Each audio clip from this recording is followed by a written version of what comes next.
لو عندك سكر ورايح تعمل أشعة بالصبغة أو هتخضع لعملية جراحية وبتاخد دواء فيه مادة الميتفورمين كعلاج للسكر زي الجلوكوفاج أو السيدوفاج أو الجالفاس أو الجليبتاس أو غيرهم ودول كتير وارجع للدكتور واسأله،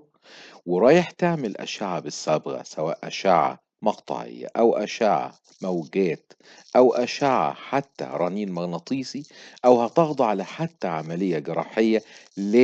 لازم توقف الدواء ده قبل إجراء الأشعة اللي بالصبغة أو العملية الجراحية. وبمجرد ما تخلص العملية بعد مرور 48 ساعة تقدر ترجع للدواء، لكن بعد عمل تحليل وظائف كلى. المادة دي بيتم إخراجها من الجسم من خلال الكلى، والحقيقة إهمالك في إنك توقف الدواء ده قبل إجراء العملية أو الأشعة اللي بالصبغة ممكن يعرضك لمشاكل في الكلى أنت في غنى عنها.